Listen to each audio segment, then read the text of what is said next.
A estatística. A primeira pergunta dele, que eu achei interessante, existe vida no Lean Six Sigma após o ambiente de produção? Aí, entre parênteses, ele coloca assim, dica, serviço. O que, é que você quer falar sobre isso? Ô, Fábio, se eu entendi certo, você está me perguntando como que é a questão de Lean Six Sigma em serviço. Se fosse eu dar uma confirmada ali pro Dácio para ver se é isso mesmo. Acho que é isso mesmo. Uhum. O Lean Six Sigma ele veio da indústria, né? Então teve a questão da Motorola, a questão da GE. E de um tempo para cá, gente, eu sou meio novo, tá? Então de um tempo para cá, para mim, é menos tempo. Mas eu vejo que Falo nada. talvez uns 10 anos para cá ele vem ganhando um peso muito grande em serviço. Eu vim do segmento de saúde, eu comecei minha carreira profissional basicamente em serviço. Eu sempre trabalhei em serviço, eu tive uma experiência na indústria. E eu sempre trabalhei com processo ou qualidade, que também veio da indústria, no fim das contas. E, gente, as áreas de serviço começaram a entender que, bem ou mal, era uma linha de produção. Né? Acho que no começo talvez eles não se entendiam muito assim, mas é uma linha de produção. Né? Então, quando você tem a instalação da NET, por exemplo, vou dar um exemplo da TV a cabo lá. Aí o que você tem? Você tem sempre uma entrada de pedido, que é um processo de pedido. Eu sempre vou ter disponibilizar equipamento. Eu sempre vou ter que fazer uma instalação num poste. Então, eu consigo padronizar essas coisas, eu consigo medir essas coisas. E até então, talvez eles não tinham uma linha muito de colocar isso dentro de um pack, né? E falar, não, então a atividade de instalação vai durar 2 horas. E tem que ter uma pessoa alocada. E se eu tiver 2 horas e meia, isso é um desvio do meu processo, eu preciso começar a entender por que eu estou tendo esse desvio. Se é porque a instalação em áreas altas é mais difícil, e aí eu tenho que montar um processo diferenciado para instalação em áreas altas.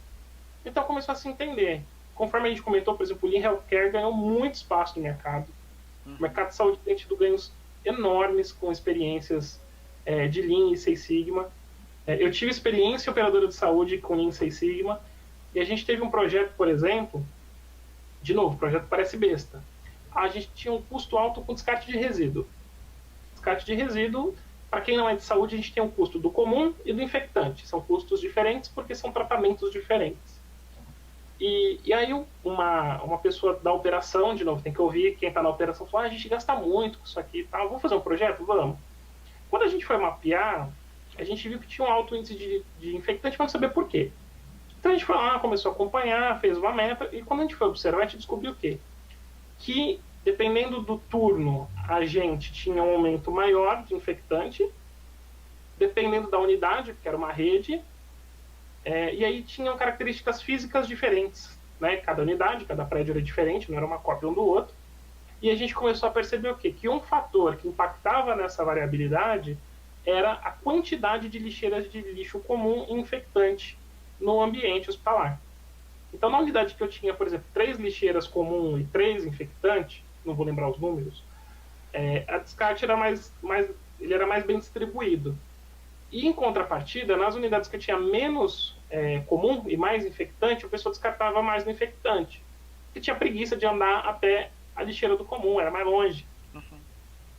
Então, essa é a grande graça dos dados, né? Eles te darem insight que, poxa, número de lixeira, turno, unidade, instalação física.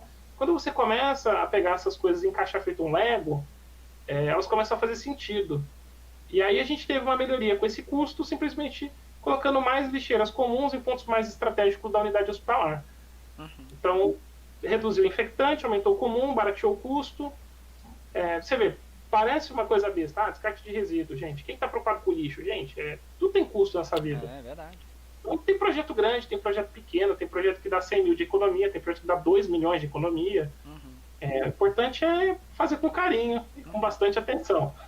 O Fábio Franco deu um joinha, dizendo que era isso mesmo. Era sobre serviço.